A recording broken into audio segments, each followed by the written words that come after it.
Hindi ako magsosorry. Ito ang mariing giniit ni Baguio City Mayor Benjamin Magalong na hindi siya magbibigay ng public apology sa mga kongresistang umano'y tinamaan ng kanyang mga pahayag kaugnay ng isyu ng katiwalian.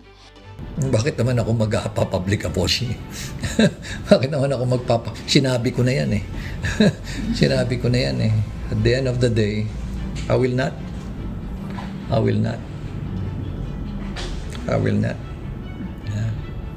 Tingnan nga natin kung saan pupunta yung kanilang investigasyon o yung kanilang committee hearing. Hintayin natin. Pero hindi ako mag-apologize. Ayon kay Magalong, malinaw kung sino ang tunay na sumisira sa imahe ng institusyon, hindi siya, kundi mismo mga mambabatas na sangkot umano sa anomalya. Unang-una, hindi ako mag-apologize sa kanila. Sila dapat ang mag-apologize sa taong bayan sa kanilang mga pinaggagawa. Isipin mo, alam naman nila na marami sa kanilang kasamahan involved sa katiwalian. Pero nananahimik sila. Alam ko marami rin sa kanila matitino yan. Pero masama, pinabayaan lang natin. Nananahimik dahil nga ayaw nilang, kumbaga, nangyari sa kanila is tolerance. Matatanda na giniit ni Manila 6th District Representative Benny Abante na nararapat lamang magbigay ng public apology si Baguio City Mayor Benjamin Magalong matapos nitong tawaging moro-moro ang nakaambang investigasyon ng Kamara sa flood control projects. Ayon kay Abante, isang insulto sa institusyon ang pahayag ni Magalong at hindi dapat lahatin ang mga kongresista.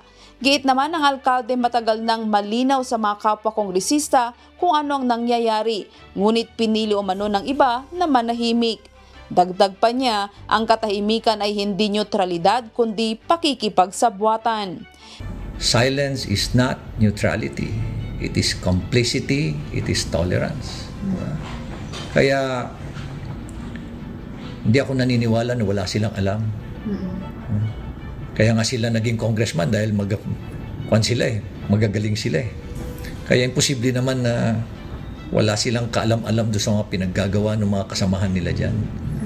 Alam na alam nila yan. Kaya dapat kayo po ang humingi ng paumanhin sa taong bayan.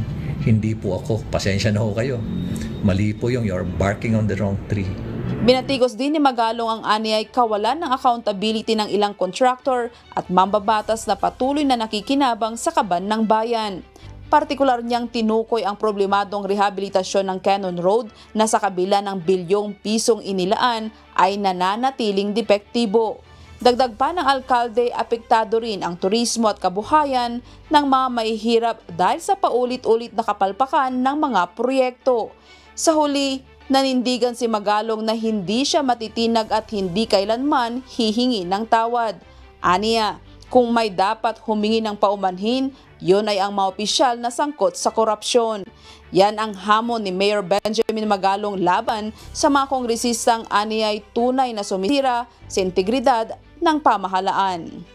Grace Doctolero, UNTV News and Rescue. Diyos ang aming sandigan, serbisyo publiko ang aming pinahahalagahan.